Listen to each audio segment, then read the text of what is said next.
మీరు షూరిటీ కింద మీ నెంబర్ ఉంది అని అంటది. అరే వాడెక్కడ ఉంటాడు, నేనెక్కడ ఉంటా, షూరిటీ కింద నా నెంబర్ ఎందుకుంటది?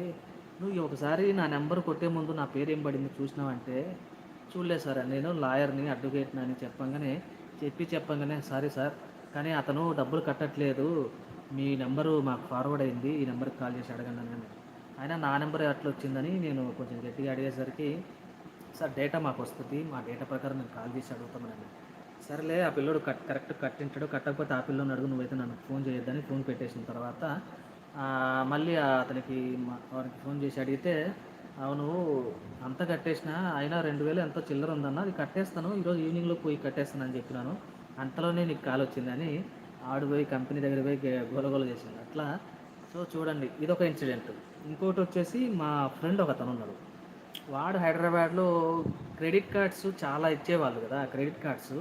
ఆ క్రెడిట్ కార్డ్స్ ఏం చేసినాడంటే, ఇస్తున్నాడు గదా! డబ్బులు వస్తున్నాయి గదా! అని ఒక 5, 6 కంపెనీలు క్రెడిట్ కార్డ్స్ మొత్తం యూజ్ చేసినాడు. ఒక్కొక్క దాంట్లో లిమిట్ ఒక 50,000 నుంచి 70,000 ఉంటది. 50,000, 70,000, 50,000, 70,000 అట్లా 4, 5 క్రెడిట్ కార్డ్స్ యూజ్ చేసి డబ్బులు కట్టలేదన్నమాట.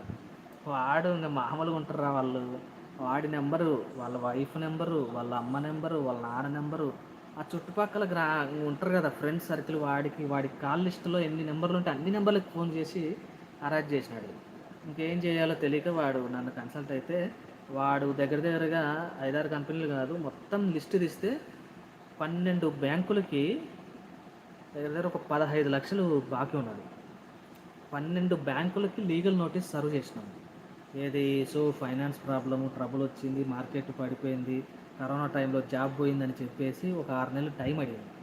సో కొన్ని బ్యాంక్స్ ఓకే టైం తీసుకొని కట్టమని అని రిప్లై ఇచ్చినాయి. కొన్ని బ్యాంకులు టైం ఏమి ఇవ్వలేదు, అన్ని నెలలు ఇవ్వము, మహా అయితే ఒక 2 నెలలు ఇస్తామని కొన్ని బ్యాంకులు చెప్పింది.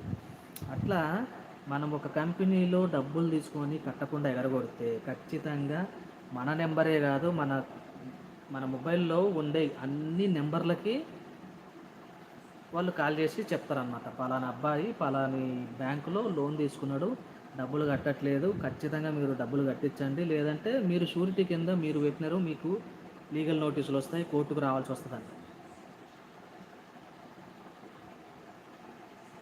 ద కంపెనీ కేమ్ అని పోలేనా, ఆ కంపెనీ వచ్చేసి 100 కోట్లు ఎగ్గొట్టేసింది సార్, చాలా పెద్ద మొత్తం. అవును కొన్ని కంపెనీలు మీకు తెలుసో తెలీదో ఆ పేర్లు చెప్పకూడదు కానీ నేను కూడా అట్లాంటి కంపెనీలు చాలా ఉన్నాయి. ఫైనాన్స్ కంపెనీలు ఉన్నాయి కానీ నేను ఆ పేర్లు చెప్పకూడదు, నాకు కూడా తెలుసు. సో అలాంటి కంపెనీలలో మీరు లోన్లు తీసుకునేటప్పుడు 1కి 2 సార్లు ఆలోచించి లోన్ తీసుకోండి. అది కూడా మీకు ఎమర్జెన్సీ అయితేనే తీసుకోండి, లేదంటే లేదు. అనవసరంగా ఈ ఊరికేనే వస్తుంది కదా అని టక్కున తీసుకొని మీరు బ్యాంకులలో లోన్లలో పెట్టుకొని తీసుకున్నారనుకో చాలా ఇబ్బంది పడతారు. సుజాత గారు థ్యాంక్ యూ, మీరు ఫేస్ చేస్తున్న కేసు గురించి. అనుష గారు థ్యాంక్ యూ, జనగల జ్యోతి గారు థ్యాంక్ యూ, లైవ్ చేస్తున్నారు ఇందాక చూసిన. మనుశ్రీ గారి లైవ్ ఆమె చేస్తున్నారు కానీ సరిగా చేయట్లేదని నా ఒపీనియన్. ఆమె గురించి ఎందుకు మనకు, ఆమె లైవ్ మళ్ళీ మాట్లాడదాం. సో ఇట్లా చాలామంది మీరు చెక్ ఇచ్చేటప్పుడు, ప్రామిసరీ నోట్ రాసేటప్పుడు పైనుంచి కింది వరకు ప్రతి పేపరు ప్రతి లైన్లో పూర్తిగా రాసేసి ఇవ్వండి. ఎందుకంటే దాని లిమిట్ 3 ఏళ్ళే ఉంటుంది.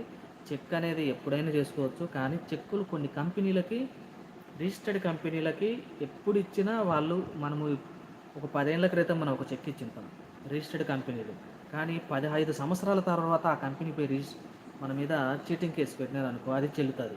అదే అన్రిజిస్టర్డ్ కంపెనీ అంటే రిజిస్టర్ కాకుండా కొన్ని కంపెనీలు రన్ చేస్తూ ఉంటారు. అలాంటి కంపెనీలకి మనం ఎన్ని చెక్కులు ఇచ్చినా ఆ చెక్ లిమిట్ వచ్చేసి 90 రోజులే. ఆ 90 రోజుల తర్వాత ఆ చెక్కు పోయిందని మనం కేసు వేయచ్చు return. Your live is not public.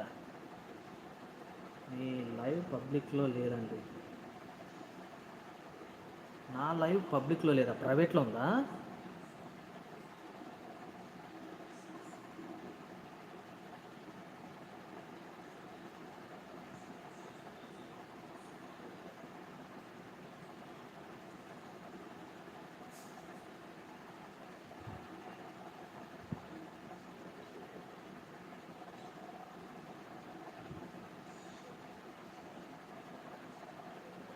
Nagendra Reddy hi అండి థ్యాంక్ యూ. నా లైవ్ పబ్లిక్లో లేదా?